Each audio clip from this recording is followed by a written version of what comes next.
তো মশা আজকে তো ভালো জায়গায় প্যারাক ডাবার নিয়ে গেছা দেখুন কি পরিমাণ তোমার শক্তি। তো সোদা করে নাও সোদা করে নাও, আমার হাতে ঢুকানো তো সহজ না। সোদা করে হ্যাঁ হ্যাঁ, আজকে দেখুন কি পরিমাণ সোদা করে প্যারাক ডাবাইতে পারো। হ্যাঁ ওবো ওবো ওবো ওবো রে, অত সোদা করলাম না। হ্যাঁ তেল টেল মাইর একদম সেই আল্লাহ মানুষের রাতে প্যারাক ডাবার চেষ্টা রে। মুভিস পাইছে আমার হাত ঠিক মতো কটকটা বানাইছি। ঢুকাও বা এ বোধাই মশা। হ্যাঁ আর কোনখানে জায়গা বানাই বোধাইছে আমার হাতে প্যারাক ডাবার নিয়ে। বোধাই নিবি সিমেশিক দেখি করো আজকে নেও সোদা করতে কি ওর প্যারাক এনকা ছিঁড়ে জায়গা নিয়ে মাথায় দিশে পাইতেছ না। মশাও ভাবতেছে যে কোন বোধাইয়ের কাছে আজকে আমি রক্ত খাবার নিয়ে গেলাম যে দোনটার প্যারাক উঠাবে না।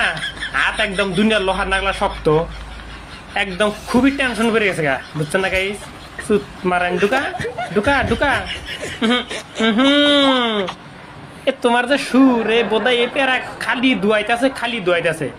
এই দুয়াইতে হইতে হ্যাঁ রে মাথা চিকন করে হাত দিল। ঢুকা দেখি অত শক্তি কাম হো না। তুমি কি মুভিস পাইছাও যে সব বোধাই রে তুমি বোধাই বিলা বাবা? বোধাই আমার আবার আইসে আর এক বোধাই হে কি যাতায়াতি হে যাতা দেহার গুয়া উচ্চা করে হাল দেয় বাল ওঠাবে না। আমার চামড়া হইলে এটার গান্ডার চামড়ার মতন এই বোধাই মশা বলে আমার চামড়ার মধ্যে খোরা করবে ডাইরেক্ট গান্ডার চামড়া বড় শক্ত। কোনটা কোনটা বিশ্রাইতেছে গুয়া মাথা উঁচা মুচা কইরে আজকে দিশা পাইতেছে যে কোন শালি তালে পড়ছে আজকে এত বিশ্রাইতেছে গাইস, কিন্তু শালায় খোরা উঠতে পাইতেছে না। ওর সুর বেহা ধরে জায়গায় আর বুঝা ধরে জায়গায় আর যাতায়াত দিতে কাম করাইতেছে না।